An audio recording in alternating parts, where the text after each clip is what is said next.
ಸ್ವಾತಂತ್ರ್ಯೋತ್ಸವದ ಅಂಗವಾಗಿ ಹುಣಸಗಿ ಪಟ್ಟಣದ ಪತ್ತಿನ ಸಹಕಾರ ಸಂಘ ನಿಲಯ ಕಾರ್ಯಾಲಯದಲ್ಲಿ ಧ್ವಜಾರೋಹಣ ಕಾರ್ಯಕ್ರಮ ಜರುಗಿದ್ದು, ಅಧ್ಯಕ್ಷ ಬಸವರಾಜ್ ಮೇಲಿನ ಮನಿ ಧ್ವಜಾರೋಹಣ ನೆರವೇರಿಸಿದರು. ಸಮಾರಂಭದಲ್ಲಿ ಸಾಮರಸ್ಯ ವೇದಿಕೆಯ ಜಿಲ್ಲಾ ಸಹ ಸಂಯೋಜಕರಾದ ಬಾಲರಾಜ್ ಕುಪ್ಪಿ ಹಾಗೂ ರಂಗಪ್ಪಣ್ಣ ಡಂಗಿ ಮುಖ್ಯ ಅತಿಥಿಗಳಾಗಿ ಪಾಲ್ಗೊಂಡು ದೇಶಭಕ್ತಿಯ ಮಹತ್ವವನ್ನು ವಿವರಿಸಿದರು. ಕಾರ್ಯಕ್ರಮದಲ್ಲಿ ಉಪಾಧ್ಯಕ್ಷ ಶಾಂತಗೌಡ ಯಮನೂರು, ನಿರ್ದೇಶಕರು ಸಹಕಾರ ಭಾರತಿ ಅಧ್ಯಕ್ಷೆ ಲಲಿತಾ ವೈಲಿ, ಊರಿನ ಗಣ್ಯರು ಹಾಗೂ ವಿವಿಧ ಸಮಾಜದ ಮುಖಂಡರು ಉಪಸ್ಥಿತರಿದ್ದರು. ಮಹಾಂತೇಶ್ ಮುರಾಳ ಪೂಜೆ ನೆರವೇರಿಸಿ ಲೆಕ್ಕಿಗ ಪ್ರಭು ಸ್ವಾಗತಿಸಿದರು. ವೀರೇಶ್ ದೇಸಾಯಿ ಮತ್ತು ಹರೀಶ್ ಹಂದಿಗನನೂರು ವಂದಿಸಿದರು. Bureau report, ರಾಷ್ಟ್ರಧ್ವನಿ news Kannada.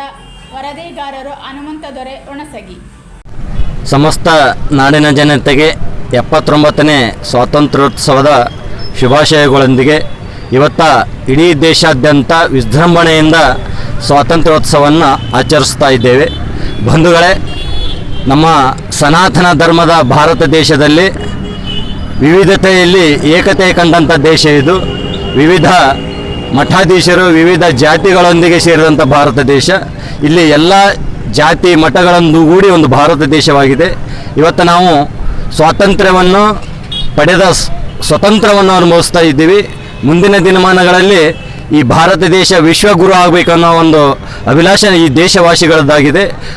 ತಾವೆಲ್ಲ ದೇಶಭಕ್ತರು ಈ ದೇಶಕ್ಕಾಗಿ, ಈ ಧರ್ಮಕ್ಕಾಗಿ ಮಡಿದಂತಹ ಮಹಾನ್ ನಾಯಕರ ನೆನಪಿಸಿಕೊಳ್ಳೋದು ನಮ್ಮದೆಲ್ಲ ಕರ್ತವ್ಯ ಆಗಿರ್ತದೆ.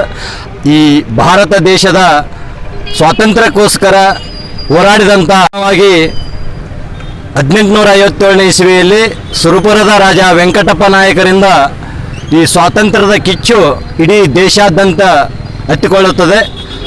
ಮುಂದಿನ ದಿನಮಾನಗಳಲ್ಲಿ ವೀರರಾಣಿ ಕಿತ್ತೂರ ರಾಣಿ ಚೆನ್ನಮ್ಮ ಕೂಡ ಈ ಸ್ವಾತಂತ್ರ್ಯ ಹೋರಾಟಕ್ಕೆ ಧುಮುಕುತ್ತಾರೆ. ಅವರ ಶಿಷ್ಯರಾದಂಥ ಸಂಗೊಳ್ಳಿ ರಾಯಣ್ಣವರು ಕೂಡ ಭಾರತ ಮಾತೆಯ ವಿಮೋಚನೆಗಾಗಿ ತಮ್ಮ ಪ್ರಾಣವನ್ನೇ ಸಮರ್ಪಣೆ ಮಾಡುವಂಥ ಹಲವಾರು ನಾಯಕರು ಈ ದೇಶಕ್ಕಾಗಿ ಮಡಿದಿದ್ದಾರೆ. ಅವರ ಸವಿನೆನಪಿನೊಂದಿಗೆ ಈ ಸ್ವಾತಂತ್ರ್ಯವನ್ನು ಮುಂದಿನ ದಿನಮಾನಗಳಲ್ಲಿ ಕಳೆದುಕೊಳ್ಳದೆ ನಮ್ಮ ದೇಶಕ್ಕಾಗಿ ಮಾಡಿದಂಥ ಮಹಾನ್ ನಾಯಕರ ಒಂದು ಮಾರ್ಗದರ್ಶನದಲ್ಲಿ ನಾವೆಲ್ಲ ಮುಂದಿನ ದಿನಮಾನಗಳಲ್ಲಿ ಹೋಗೋಣ ಅಂತ ಹೇಳ್ತಾ, ಈ ಒಂದು ಸ್ವಾತಂತ್ರ್ಯೋತ್ಸವಕ್ಕೆ ಪಾಲ್ಗೊಂಡಂಥ ಎಲ್ಲ ದೇಶವಾಸಿಗಳಿಗೆ ಮತ್ತೊಮ್ಮೆ ಶುಭ ಸಂದೇಶವನ್ನು ಈ ಮೂಲಕ ಹುಣಸಗಿ ಪಟ್ಟಣ ಪತ್ತಿನ ಸಹಕಾರ ಸಂಘದ ಅಧ್ಯಕ್ಷನಾಗಿ ನಾನು ಕೇಳಿಕೊಳ್ತೇನೆ.